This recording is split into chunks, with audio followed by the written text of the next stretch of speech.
नमस्कार, कसे आहात सगळे? तर मस्त मजेत असाल. तर मी जसं तुम्ही मागच्या व्लॉगमध्ये बघितलं, मी गावी आलेले.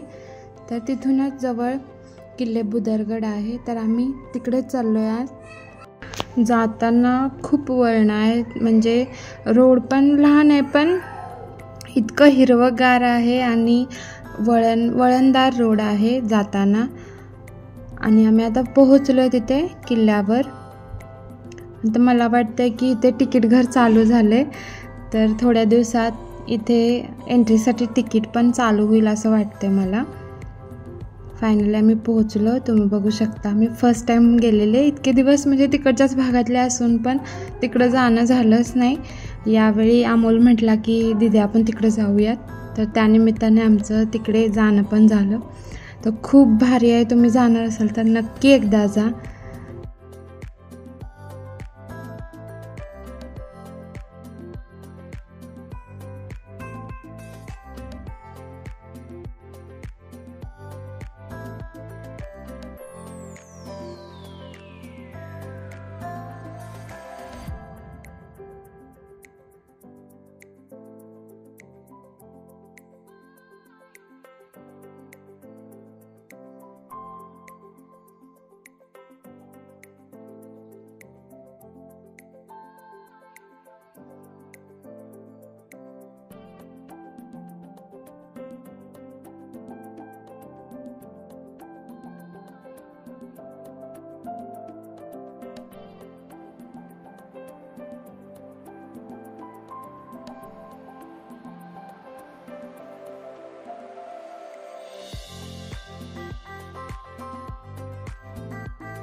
व्ह्यू इतका भारी होता, वरून सगळं हिरवं हिरवं आणि वरती खूप थंडी होती कारण जास्त उंचावर असल्यामुळे.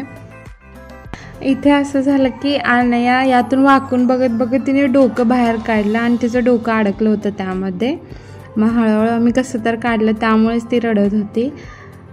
काहीतरी इकडे काहीतरी करायला लागलं आम्ही फोटोच्या नादात होतो आणि हिने हा कारभार केला. नशीब ते डोकं निघालं.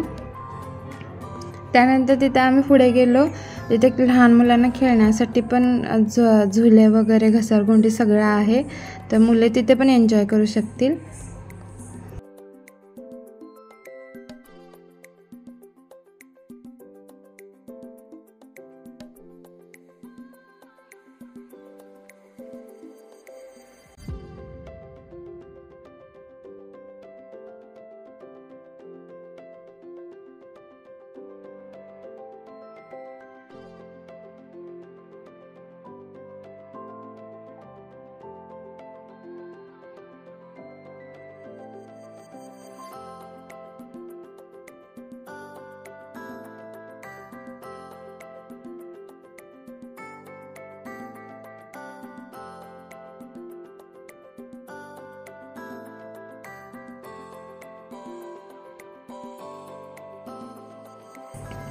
आम्ही नृसिंह तोफ आणि भैरवनाथचं मंदिर इतकंच बघितलं, कारण आम्हाला लवकर घरी जायचं होतं. त्यामुळे जितके मेन पॉईंट दिसतील तेच आम्ही बघत आलो. मग जाता जाता इथे 1-2 मंदिर पण लागतात, ते बस आम्ही असेच बघितले. व्हिडिओमध्ये दिसतील तुम्हाला.